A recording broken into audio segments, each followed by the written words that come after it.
So the pleural cavity around your lung, which is very important, this pleural cavity around your lung and the pressure inside this cavity is deciding most of the pressures inside respiratory system and across respiratory system.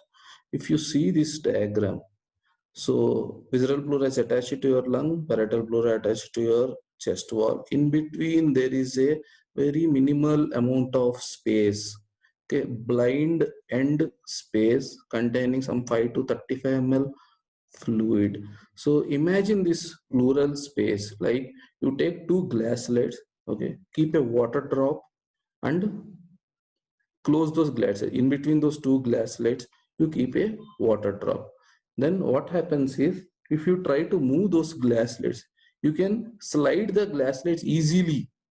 But if you try to pull, you need a little more force to separate the glass slide. So similarly, you can slide the parietal pleura and visceral pleura easily on each other. But to pull them, you need a little more force.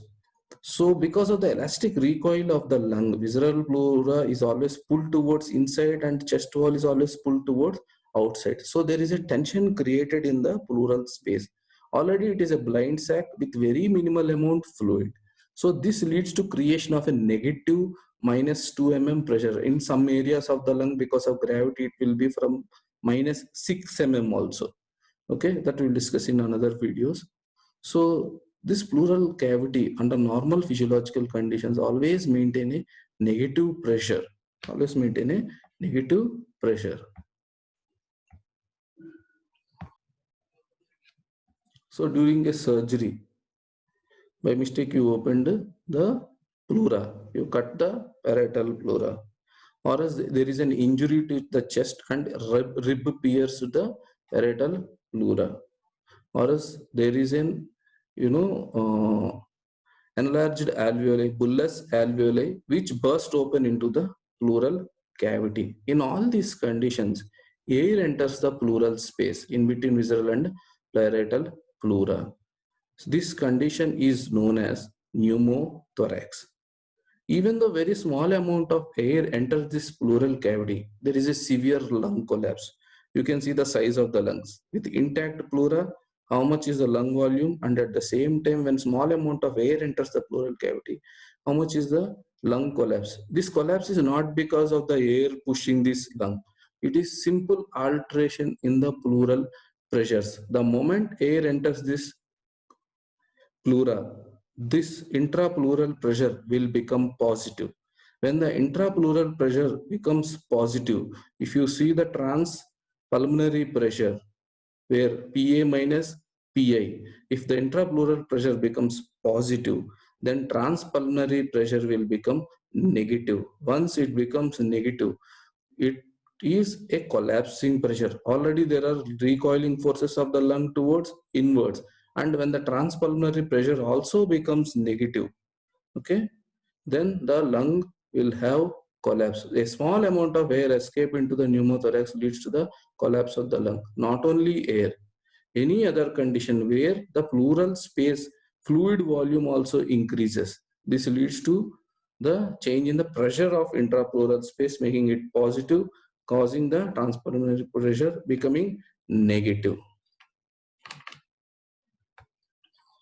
So you can see an air entered the pleural space.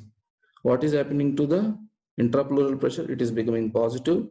The transpulmonary pressure, PA minus PI, when this becomes positive, this will become negative.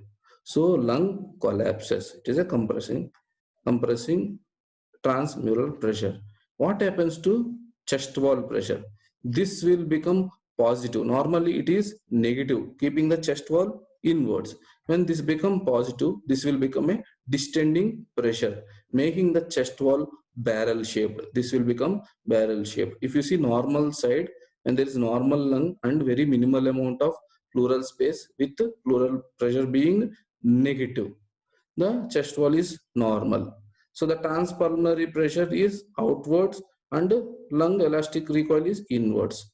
Chest wall elastic recoil is outwards and transmural pressure across chest wall is inwards. In normal side, PL is positive, PCW is negative. But when there is pneumothorax, the PL becomes negative, causing the collapsing pressure, and the PCW will become positive, causing distension. Okay, we'll see here again.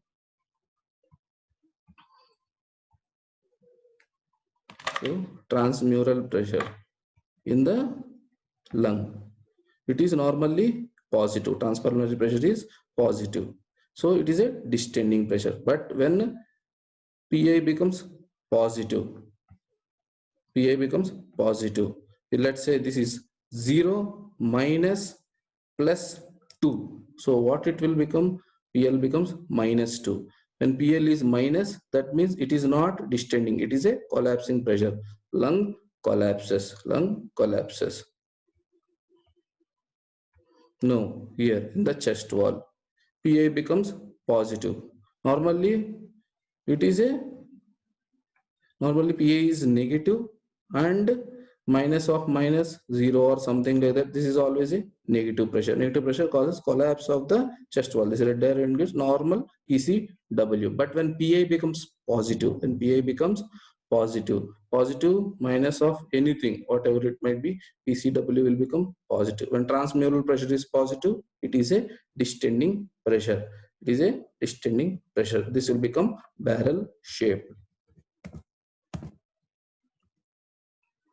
No, when there is increased fluid collection in the pleural space, we call it as pleural effusion. Accumulation of air, we call it as pneumothorax in the pleural space. Accumulation of blood, we call it as hemothorax. There is conditions where both air and blood can increase in the pleural space, causing pneumothorax. Sometimes there will be accumulation of pus in the pleural space. We call it as pyothorax. In all these conditions, what is important is the intrapleural pressure is becoming positive, making the lung collapse. So what is the treatment? Simple incision and drainage. We call it as thoracostomy, where we will insert a tube into the pleural space, collecting the air. If we keep this tube underwater, the air from the pleural space will go inside, will become bubble and will escape. Or else if there is pus or anything, we will keep this tube just above this level so that liquid will drop. Okay, these are various different procedures. Later on you will learn, and some things will be touched in your anatomy classes also. So whatever might be, you have to remove the air from the pleural space, and you have to remove the liquid from the pleural space, so that you have to restore the intrapleural pressure. Otherwise your lungs will be collapsed. This is the pathological condition where the intrapleural pressure will become positive. Intrapleural pressure will become positive, making the transpulmonary pressure negative, causing the lungs to collapse. So always remember, any circumstances, this should be positive. Normal physiological condition, transpulmonary pressure should be positive. This is what keeps the lungs distending. Otherwise, elastic recoil of the lungs will pull back. So this is an entrance question, that up to what volume a lung can collapse. A lung can collapse up to minimal volume, that is around 500 ml. Less than that, lung cannot be compressed. Okay, why like that? Because lung tissue has all compressible forces, like the cells can be compressed, elastic fibers can be compressed, but around 15% of the lung tissue also has collagen fibers. So the collagen fibers resist distortion.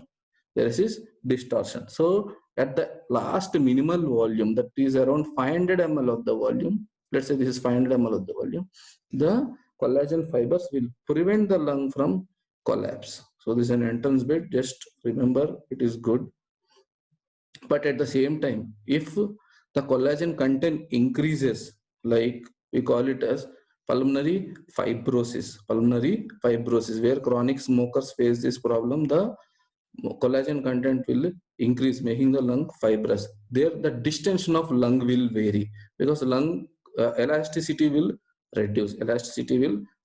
All these things we will discuss in next videos. Watch these videos in loop, you will understand. If you have any doubt, okay, post in the Google Classroom under comment section. Okay, they will be discussed in your next Zoom meetings. Thank you.